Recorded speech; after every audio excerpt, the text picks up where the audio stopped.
D'abord, merci de nous accueillir. Je vais vous demander de vous présenter ainsi que présenter votre fonction, s'il vous plaît.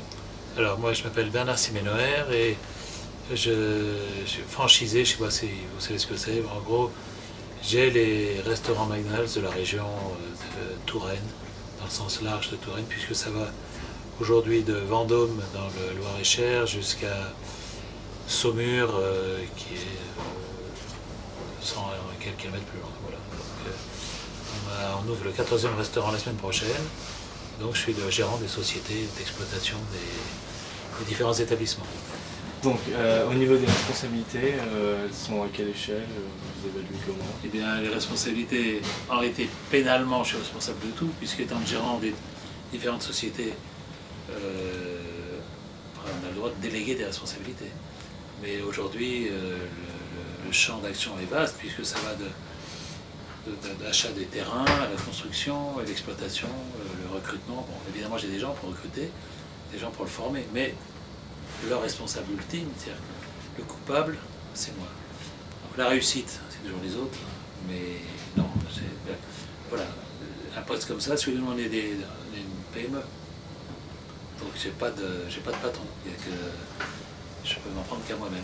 Mais j'assume et j'adore, hein, mais voilà, donc c'est un métier très prenant, puisqu'on est responsable aussi bien des biens, des personnes, de l'argent, de tout.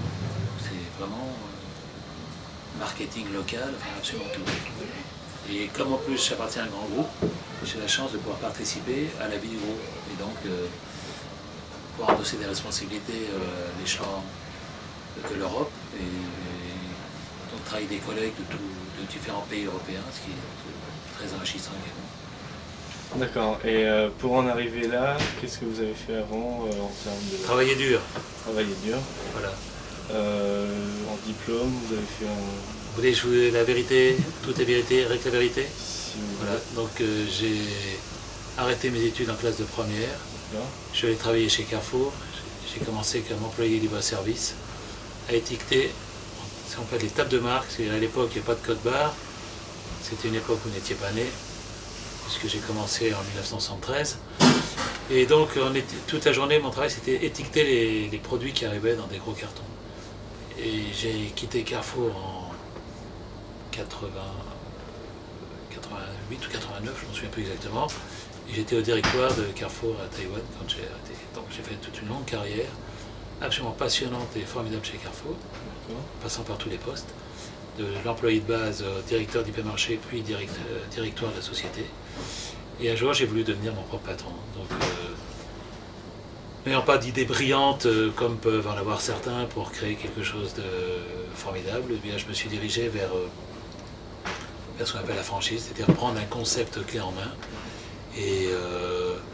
Et McDonald's, bon, je vous épargne les détails parce que ça arrivait en Touraine, j'ai su par un maire là, que McDonald's s'implantait à Chambray-les-Tours.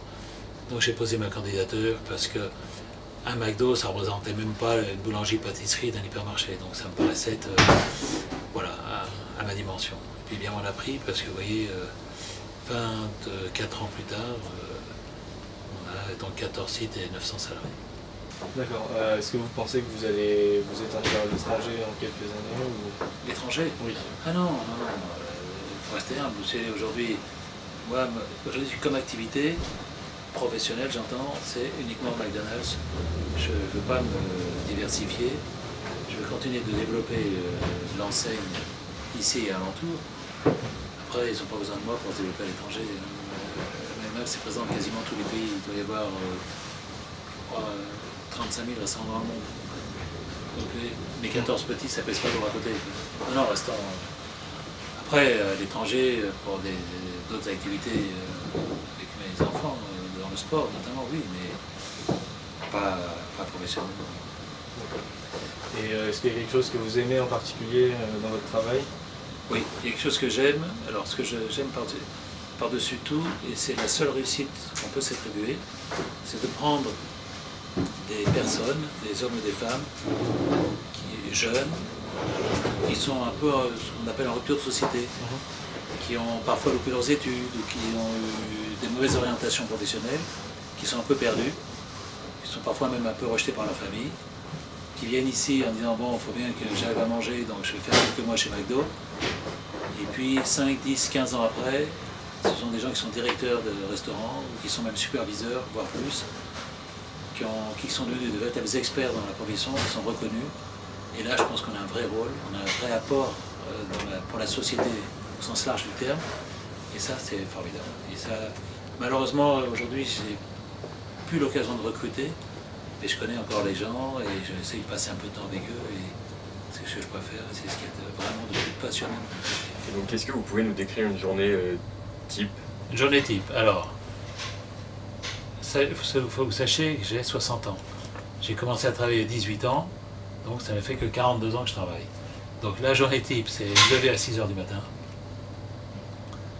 Je démarre la journée professionnelle vers 7 h, 7 h 15. Le matin, c'est consacré à visiter différents restaurants.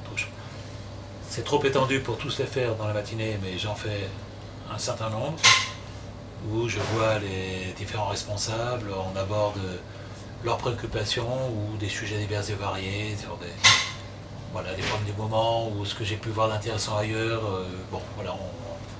On échange. Je déjeune dans un des restaurants avec toujours aussi un ou des responsables. Et l'après-midi, c'est plutôt le bureau, tout ce qui est administratif et les rendez-vous, que ce soit avec les mairies, les leaders d'opinion, ça peut être des journalistes, parce que on est sollicité. Ça peut être aussi donner un peu de temps, puisque pour des associations on est très partie prenante dans une association à Clocheville. Clocheville, c'est l'hôpital pédiatrique de Tours, où on est depuis plus de 20 ans une association, donc on essaie de s'impliquer. On est aussi dans le sport, dans la musique, donc l'après-midi c'est plus ça, et le soir, je ferme le bureau, normalement pas après 23 h, puisque si à 23 h le bureau n'est pas fermé, les gens de l'alarme m'appellent, ce qui m'oblige à partir à finir à 23 h. Et normalement, j'essaie aujourd'hui le dimanche de ne plus être du tout au travail. Avant c'était 7 jours sur 7. Moi j'ai ouvert le temps que je vous dis tout à l'heure, le premier restaurant il y a maintenant 24 ans.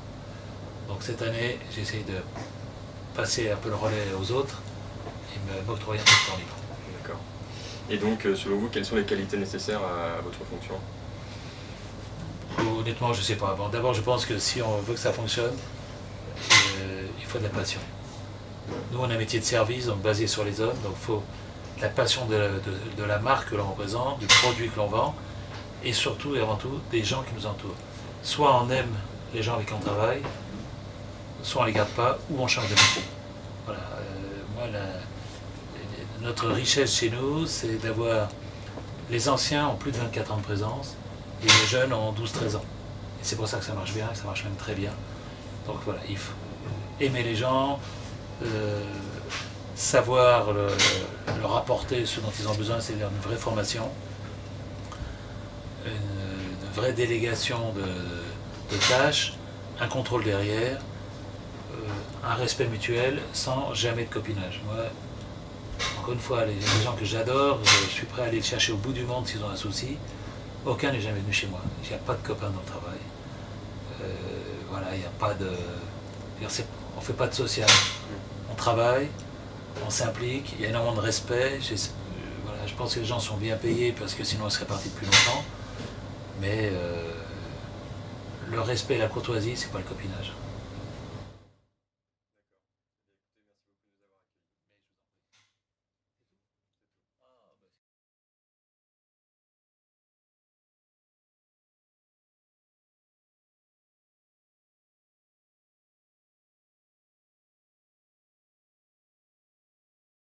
La personne est à côté, elle regarde et elle essaye de comprendre. Ça, c'est le premier temps. Deuxième temps, vous inversez les rôles. La personne fait, vous êtes à côté et vous corrigez. Quand la personne a vraiment compris, vous passez au troisième temps. Vous déléguez la tâche et vous contrôlez. Quel est le mal de ce pays? En réalité, on ne forme pas, on délègue la tâche et on ne contrôle pas. Et là, c'est la mort assurée. Avant, on m'invitait, à l'IUT, et puis surtout, il y avait une classe à Balzac, je ne sais plus ce que c'est comme classe. Enfin, bon. Donc, il m'avait invité, alors j'ai fait participer toute l'année à des trucs, et puis à la fin de l'année, il y avait une espèce de grand forum, tous les profs étaient là. Et puis on pose une question, une fille en plus qui était vraiment pétillante, elle était rigolote, cette jeune fille. Et j'ai dit, mais attention, parce que tout ce que vous avez appris là, vous prenez pas mal, ça va vous servir à rien. Tout ça, c'est de la théorie qui est loin de la pratique. Vous allez arriver dans une entreprise avec des employés, des ouvriers qui connaissent parfaitement leur boulot, qui vont vous apprendre la vraie vie. Donc méfiez-vous. Parce que là, on vous fait croire que vous êtes les leaders du monde, mais non. Vous avez juste une formation théorique, vous n'êtes rien. Je n'ai plus jamais été invité. Donc, vous, ce qu'il faut que vous fassiez, c'est prendre ce qu'il y a de bon partout. Prenez tout ce qui est bien ici, et tout ce qui est intéressant en Allemagne, en Angleterre, au Japon, en Chine, à Kuala Lumpur, où vous voulez, mais forcément, quand vous allez quelque part, il y a toujours quelque chose d'intéressant. Prenez-le. Moi, ma devise, c'est ce que c'est. Soyez fiers de ce que vous faites, mais jamais satisfaits. Attention, c'est dur. Quoi que vous fassiez, vous venez du mal, de la peine, c'est difficile. Soyez fiers, mais pas satisfaits, parce que demain, vous ferez mieux. Encore une fois, c'est un peu basique, c'est pas très malin. Faites-le. Et bien, c'est pas mal. Messieurs, rien d'autre? Rien d'autre. Allez bosser. Allez, ça fera du bien, allez bosser un peu.